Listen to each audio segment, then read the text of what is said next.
Carl, I want to let you know, I think the workshop is wrongly named. I think these churches are not small, they're fun size. There you go. Can we start thinking of it that way? Just the right size.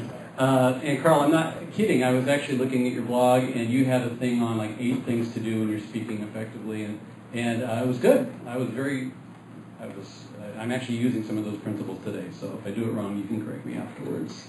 I should say, too, that I love churches of all sizes. Maybe it's a contrary thing to say to a place like this, but to me, saying I love small churches and not big churches is like saying I love ponies but not elephants.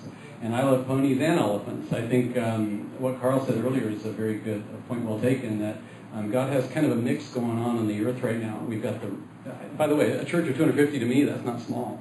2 years ago, my wife and I began leading a small group. And it reminds me of a lark story, everything does, of course.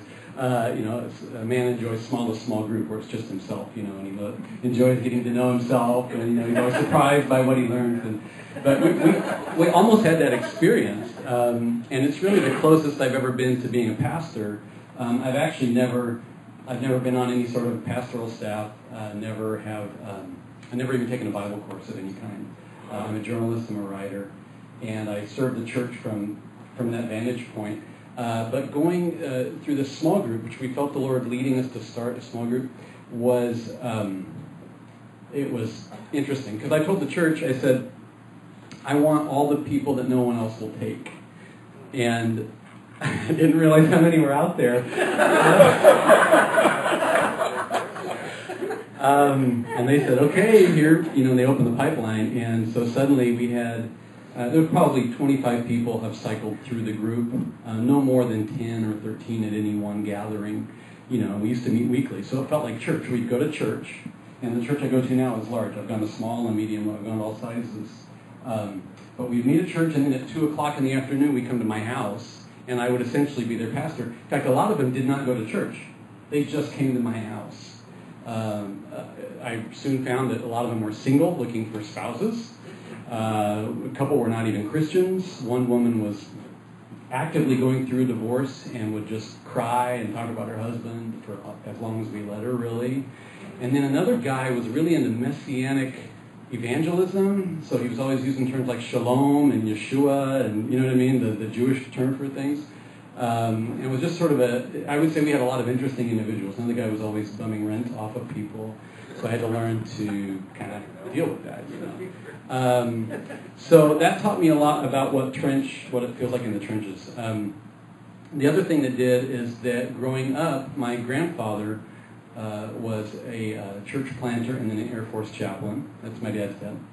And then my dad, of course, from the time I can remember. I remember when my dad had hair, by the way. I can remember him.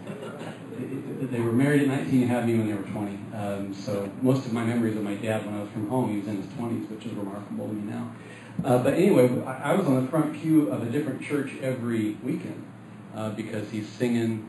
And these were not big churches. When it was a big church, you'd feel it because the hotel's nicer.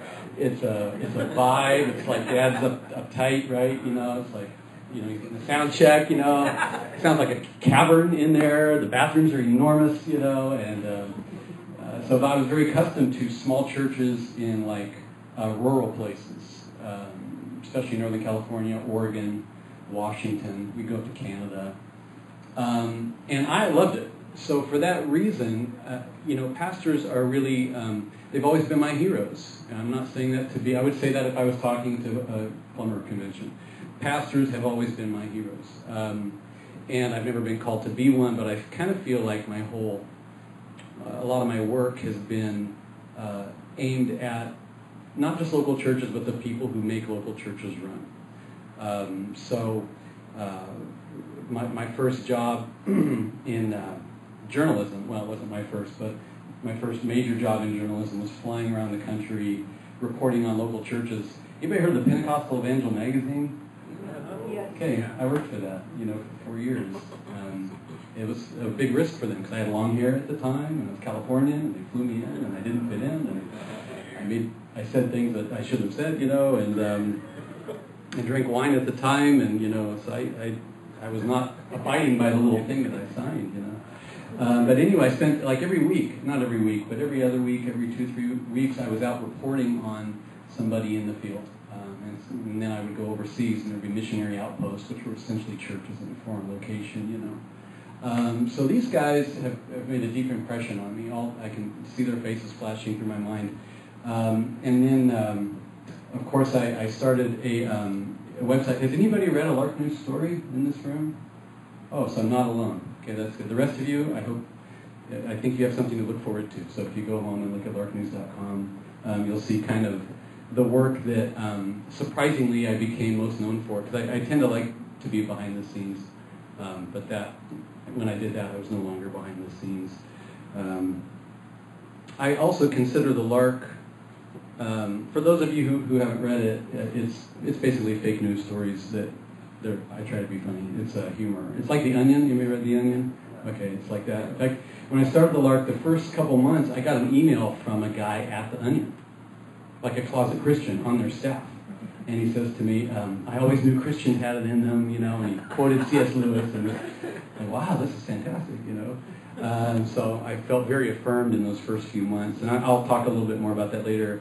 But I actually see the Lark and the people that come visit the site as, and it's probably just me, but I see them through a congregational lens. When I look at the numbers on the Google Analytics, right, which is not that often, but when I do, I actually picture them sitting in a church, you know, and I don't know why. I think it's just because I was shaped by the local church experience, you know, and it's just where my heart is. If I had my way, my work, you know, for the rest of my life would be in the local church.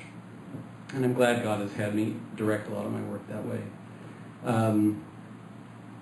So I want to give you a little background on how I started doing the humor thing, and then it'll lead to my first point. I just want to share some things today that I hope maybe one or two land with you and you take home with you. Carl, I'm also going to try something I've never done. It's a little bit of a jerk of me, but I actually am going to use your outline. So if you want to pull that out, I'm going to repurpose some of these points for me just because I saw that I could and I thought it might be fun to try. So pull out Thinking Like a Great Small Church.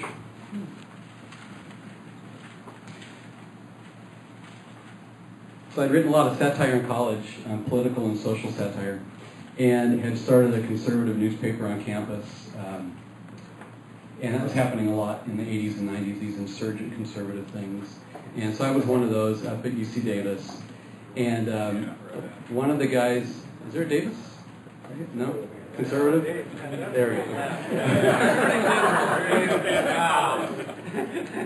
So one of the guys that was on the staff with me went on to write speeches for President Bush, right? So all I got was this funny website. But after that, and that's true, that's not a joke. After that, I went to New York to study journalism at Columbia, and I kind of got a little bit serious. I don't know why, but I just sort of started looking for what I was going to be doing as a career. But when I graduated from there, a lot of my peers went to like ABC News or the Wall Street Journal, but they just seemed empty. They seemed very well educated, but empty. And so I decided, I'm 22, I'm going to go.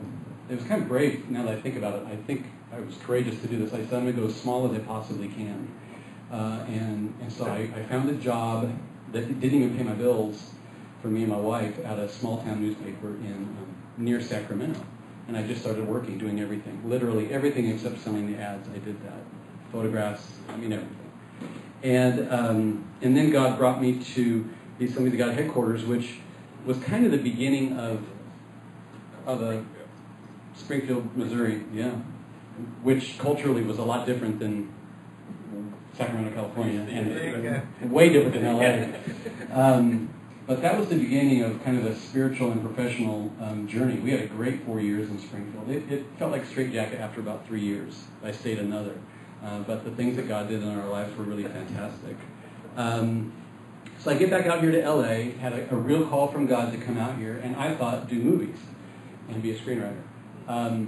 So I'm trying to do that, and I start thinking to myself, wow, this culture is really going downhill fast. It's getting wicked. It's embracing wickedness openly. This is really terrible. How do we engage this in an effective way? Because most Christians just look like they've been punched in the nose with the little stars going around their head, and like, what do I do, And so I thought, how do we do this in an effective way? And I thought, mockery is the one thing it's difficult to answer that. If you get people laughing about you know what I mean? It's hard. You almost have won the argument, you know. So I started thinking, maybe satire is the way that we as believers can engage this culture rather than having the culture wars where it's just bam, bam, bam, bam, bam, right? And so I was sort of rolling that idea around in my head in 2001, and I felt the voice within say, don't do that, start with the church. And I was absolutely shocked. Like, what do you mean? Make fun of the church? First of all, why would I want to do that? Number two, that's not in the pathway of my goal of being a screenwriter. This is like a dopey side thing, like a cul-de-sac. You know, there's no way I want to do that. But you know that insistence of the Holy Spirit, right? And you just live under it, and it bugs you and bugs you and bugs you. So for almost 2 years, I lived with this nagging voice saying, start a satirical newsletter or website or something about the people that you know. Because remember, I'd been in 4 intense years of reporting on evangelical culture. I knew it, and having grown up in it and lived in it. So, but I was actually very frightened to do it. But finally, I decided to do it, not because I thought it would work, but because I thought it would fail, and then I could move on to the things that I wanted to do. That really was my mindset. So this actually leads to my first point. I call it lesson number 1, and it's on Carl's notes in the middle of it, and also the top. Move out of a destination mindset. That was true of me. And discover what you do well and do it on purpose. I had a destination in mind. It was Hollywood. God had called me to LA for a completely different reason that I was just beginning to discover. So I had to be open to course correction into the fact that God had a different and maybe possibly very unpleasant idea for what he wanted to do with my life, you know. So I have this saying now, I've sort of seen this over the last 10 years, that really small doors lead to big places. The things that have seemed to me like laughably small and unattractive and unappealing have typically been the doors that the Lord has eventually told me to go through. And I actually was ruminating on this. I can't think of a single good thing that's happened in my life that I didn't actively resist. Am I the only one that this happens to? Because I look back and I think, wow, oh, wonderful. And I trace back to where it began. I remember myself being like a baby and I don't want to do that. I don't want to do that, you know. So I sort of shudder now to think how many of those little doors I may have ignored, you know, in my life, the ones that seem like they couldn't possibly lead somewhere. But I really believe in that. So I encourage you and I encourage myself, let's look for those little doors, the ones that are at ankle level and seem like if you walk through, you're just going to be laughed at and be insignificant, you know. Because I have found in my life those lead to the biggest places and to God's next idea for my ministry. I didn't succeed as a screenwriter. It was really a dismal failure. And it's funny to me that the Lord let me think for so long that I might succeed at that.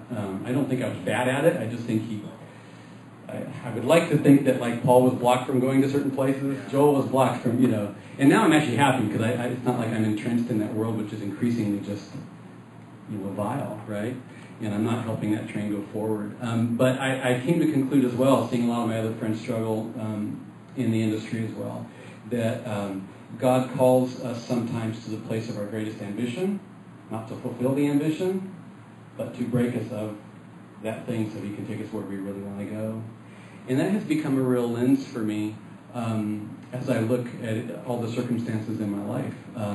Anything that annoys or agitates or bothers me or that I'm not succeeding at, I actually put that on its head now. Kind of the same I do in satire writing, which a lot of it is just about seeing things from a different perspective.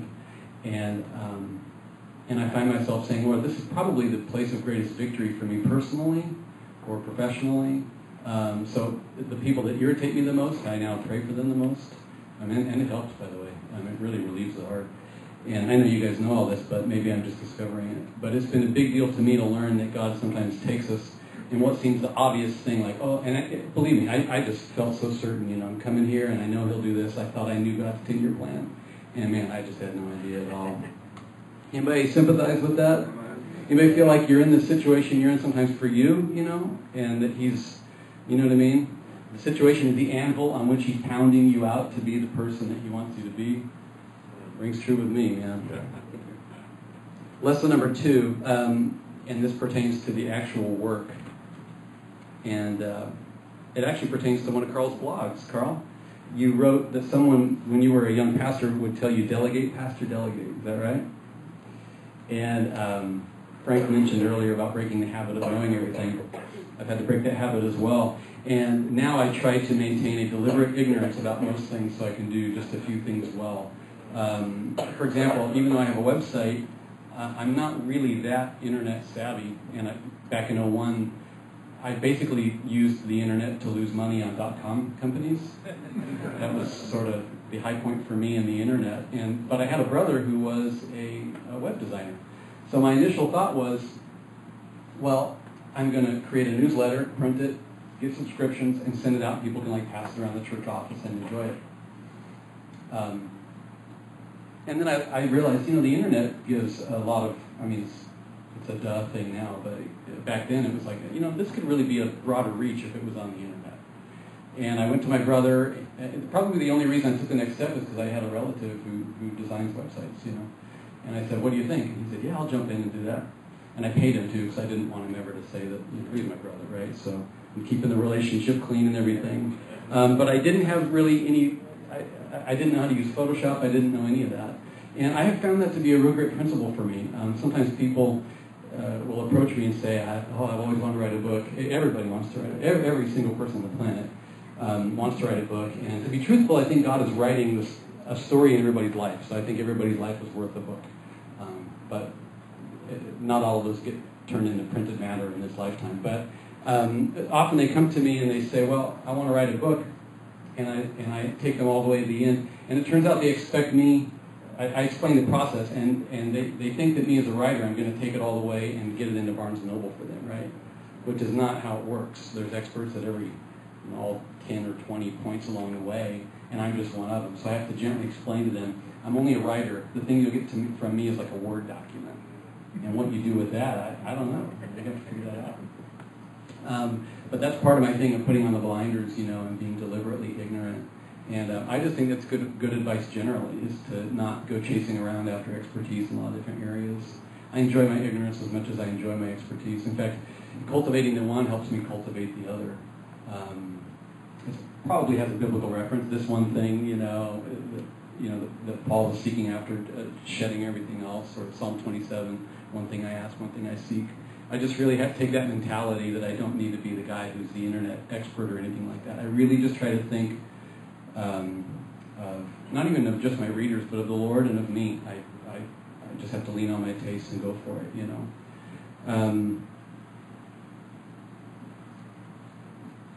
So I started the Lark in 2003, by the way, if anybody didn't know. It's coming up on 11 years. And here's another thing I've learned. So we put it on the internet, and pretty quickly it was going viral. The term didn't even exist back then. But things were going around, and I was getting emails from people who thought the stories were real. I wish I could tell you some of the stories. Oh, man. Oh, they're priceless. Seriously, some radio stations or big radio shows would spend like an hour denouncing the news that was in one of my stories. Gotta tell you one. So I said, and this has great irony too, which I'll explain. So I wrote that there was a new version of the Bible called the GNIV for homosexuals. Okay. Because at the time, TNIV, do you remember this? Okay, we all know the NIV and its iterations and everything. So I just thought, this is hilarious. Let's take it all the way. And I quoted from the Bible passages that could be conceived in a way. I'm not even going to say it to you because I don't like talking that way. I'd rather write it. But it's funny. You can go look it up. But anyway, Zondervan started getting all these calls. What is with this GNIV? You can't believe it. You betrayed us, And a radio show spent an hour on it. I can't believe they're denouncing Zondervan. Zondervan freaked out. They put it out in an actual press release saying, whoever wrote this is a disturbed individual, and we don't know where this idea came from or why someone would maliciously say this, right? Because satire was not around back then, at that time. The Wittenberg door was kind of long gone, right? Steve Taylor wasn't making the kind of albums that he was. So there wasn't a lot of satire going on, in the early 2000s, at least in the Christian realm. So I think people were just not accustomed to it, So it was new territory for all of us. The funny thing is that after Zondervan issued that thing, which I just was tickled by. I couldn't believe that they would actually do a press release on me, which, without naming me. And then, of course, later my dad and I write the book, and it gets bought by who? Zondervan. Oh, life's great, And how many of Zondervan's editors signed up for the Lark after that story? Oh, a lot, yeah. So the other thing I learned with the internet was is that your ministry, or at least I actually think of the Lark as a ministry, and you may question that when you go and have a look for yourself. But to me, I'm hoping it pleases the Lord, it's having it has a much greater impact than I would initially think. I've learned that on the internet, it's always now, always. And so to me, that I take it the next step. That's actually a good picture of eternity. What we're doing now is always now, always. What you're doing in your church is always now. What I'm writing, to God, it's now. It's eternal. And the internet was just a little picture of that for me, because you can always find something. And here's how I learned it.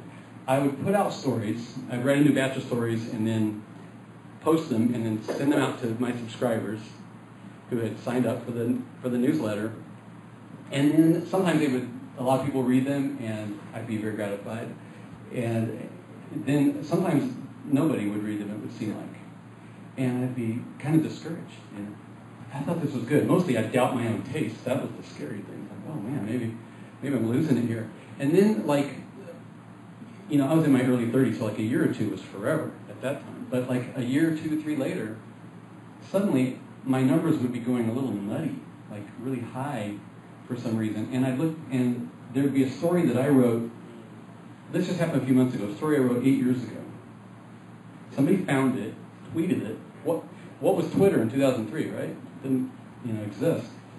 But the story that I wrote in probably 04 or 05, somebody found it, tweeted it, and it went absolutely everywhere. And people were discovering the site and the stories as if it was now.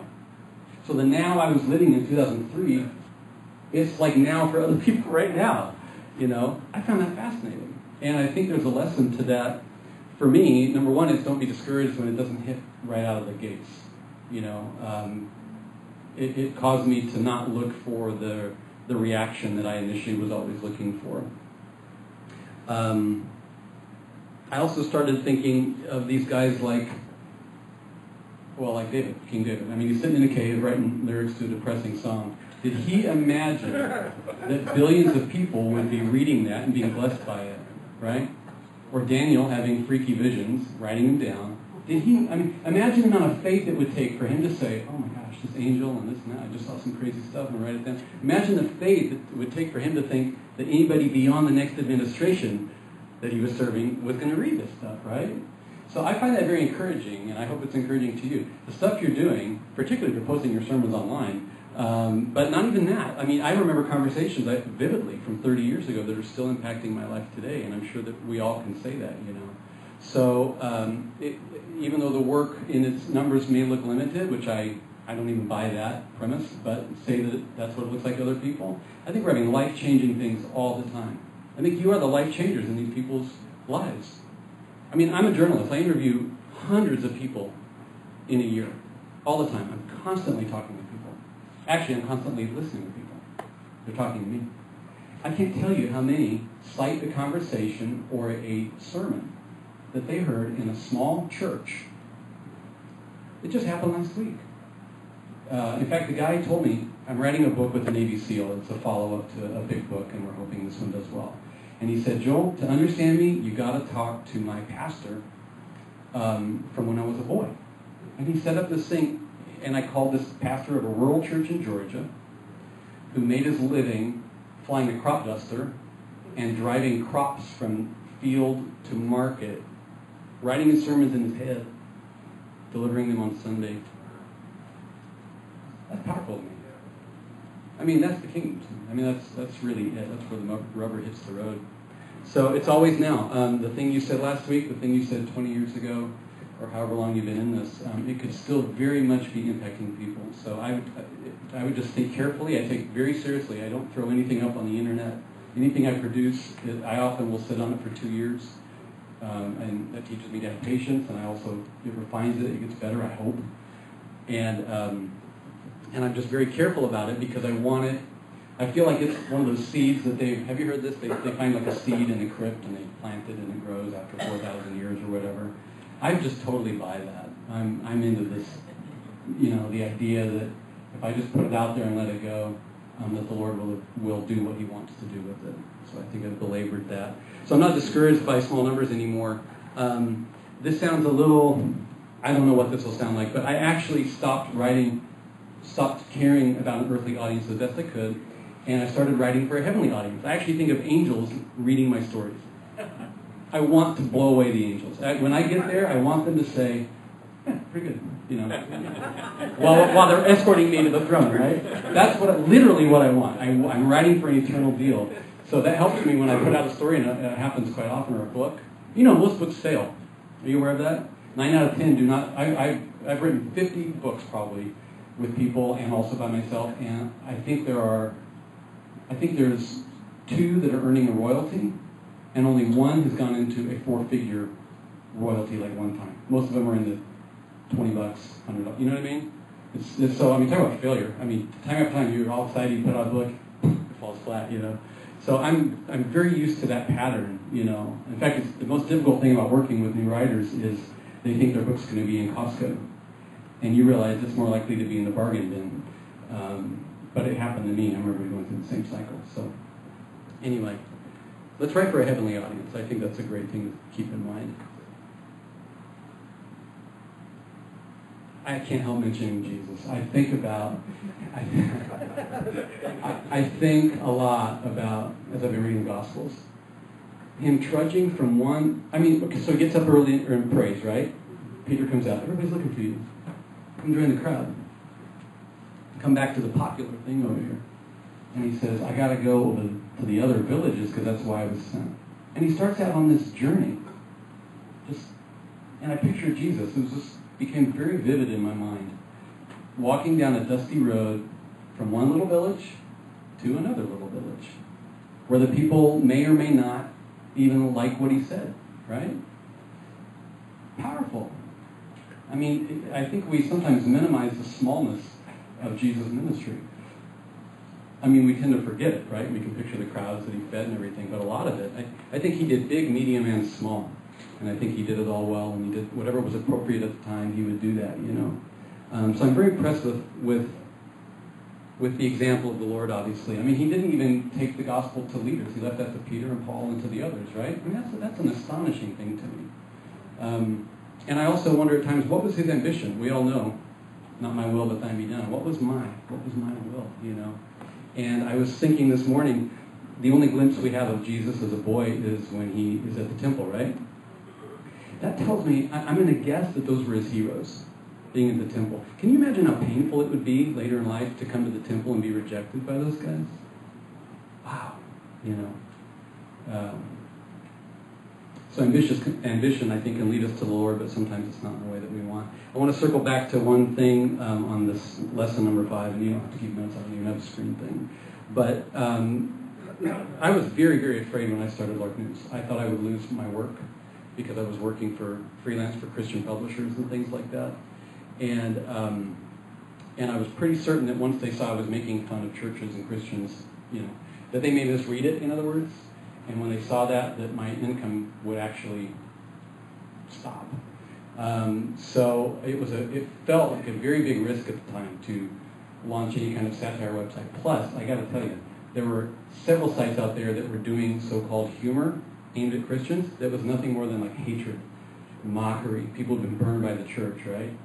Horrible stuff. And I got so bummed out when I was reading these. And I went into my room and I said, Lord, if my website, what I'm preparing to do, will be associated with or taken in the same way that these are taken, I'm just not going to do it. So I'm just letting you know that I'm not going to do it. And I felt like He whispered to me, it'll be different, And that made all the difference to me, because there was no way I was going to be associated with something that was running down churches or bitterness. Anger is not funny. I don't know if, it's a horrible thing. And anger is at the root of a lot of humor, but it calls out to angry people, right? So to me, true satire, it's love. I mean, if humor isn't love-based, then it's not pure and it's not good stuff. Someone's going to wave at me soon. The point is, I was really afraid, and I didn't even put my name on the website. I'm ashamed to say this, but for the first couple months, I just left my name off of it entirely. And only after it got popular was I brave enough to put my name on it. I'm really ashamed to say that, but it's the truth. But I learned something there, and that's to take a risk. 1 minute. Okay. Something the Lord, one of the few directives I felt directly from Him in doing the website was don't aim at fellow believers by name and mock them in a way that's not good-natured. And I share that because I think every one of us is in a position where we could easily be annoyed and agitated by people around us, and I would just suggest let's not shoot at one another. And anytime I violated that, the story has utterly failed, by the way. Carl, you and I talked about last week in a phone conversation how when the numbers go up, the quality of engagement does go down. That's true. So when a story of mine goes viral, the engagement, which I measure by number of subscriptions and things like, you're waiting for me to get off? No, I'm not. Okay. The actual engagement with the site is much, much lower. And that's just a true thing. So it's just another reason not to pay attention to those numbers. I have fun with it, but it doesn't, it's not breaking my heart when it goes back down, to what it was. So not every visitor is equal. Not every visitor is a Christian, which I actually love that. Look how much I'm skipping.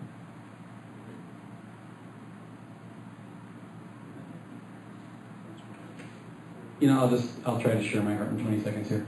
I'm very aware that I don't deserve a single reader of a book or a visitor to my website. I really do keep it. I'm actually going to use Carl's thing. You see this point down here in the middle of the page, use the closet rule? I have a closet rule. I go into the closet and I tell the Lord that I hate everything in my life, and I say things by name. It sounds radical, but it's biblical, right? Because it says, unless you renounce everything, you cannot be my disciple unless you hate your mother and father. I don't actually feel the emotion of hatred, but I go in and I name things. Lord, I actually tell them I don't have any children, I don't have a wife, I don't have a ministry, I got nothing. I have zero. I don't live in America, I don't have a house, I don't have a car. I actually said, I've only got you. And that recalibrates me all the time. Otherwise, I tend to get into that mode of looking at others and comparing, like Carl was talking about earlier. So I would just encourage all of us, to do that. I just think it's a great thing to do. I have a lot more to learn from you than you do from me. And I'd love to talk with you guys and hear more, how to stay on the course. But that's been a very helpful thing to me, is to just go in and be alone and renounce everything in my life and not have ownership and not be gratified by the things I shouldn't be gratified by. But just to really, this is Psalm 27 thing, one thing I ask is one thing I seek. So if I could leave you with anything, it would be that. Jeff, you're making me nervous. So, how's this? Let's Take as long as you need. I haven't had enough time on the webcam, and I want to make sure that I'm here. So. Yeah. I'm going to share one more thing, and then I'll get off here. I was telling you that the quality of engagement goes down. Somebody, I think it was Carl again, mentioned the Barnetts. And Tommy Barnett, I had the privilege of working on a couple of books with him, and he taught me a lot just about living, because I get to hang around with people, right? So the publisher sends me, and now I'm hanging around with the pastor, and going around, getting transcripts of it was tapes at one point, now it's CDs and MP3s. And creating books out of that. So I've gotten to know some of these guys, and he has had a real big impact on me. Two things he said that stuck with me. Number one is he believes in downward mobility. As you serve the least of these, God will exalt you. And if God doesn't exalt you, who cares? You get to serve the least of these, right? Downward mobility. I love that. So always going for the least. And Jesus said it. We all know this, right? But it's great to see it in practice. Number two is, and this I found really interesting, he said when he goes out and preaches, even if it's at a church of thousands, he believes he's only preaching to one person. It's not a little exercise to make him preach better. It's he actually believes that of all the people he's speaking to, only one maybe will have a life change because of that message. And so when he flies across the country and he's on the plane, he knows that I may be speaking to a lot of people. Most of them will go home with a nice feeling in their heart, but it won't impact them. But he's hoping that there's one person that has that deep, life-transforming impact, you know. And I have just borrowed that wholesale. When I'm writing a book or writing a story or anything, I basically leave it up to the Lord who's going to bring to that book or that whatever it is that I'm writing. And I'm really, if it's just one person, well, hallelujah. Won't that be wonderful to celebrate forever with that person? I think it's a great thing, you know, to go for. So in whatever context you're in, I would just encourage you. You may be preaching to one person for a year, you know. I was at Disneyland, and my wife was wearing a Lark News hat. And a guy came up to her and said, I love that website. First time it ever happened to me. I was in the bathroom. I came out, and my wife's talking with this guy. I'm like, what? You know. And she said, Joel, this guy, he likes your website. I said, no kidding. So we talked a little bit, and I didn't learn his story then, but I got home, and he emailed me. He said he was a pastor from Woodland, California, up near Sacramento, just north of Sacramento. And he was a member of a small church. He was a leader in that small church. And I think they were actually meeting in home at that time. And but it was a church plant, and they were having a really difficult time. And he contracted or got a life-threatening disease. And he said, your website helped take me through those months. Maybe that year I was writing stories for that guy. Possible. And thank God for the privilege of doing that. So anyway, hope those are some thoughts that can help you guys. I love you all. Keep being my heroes.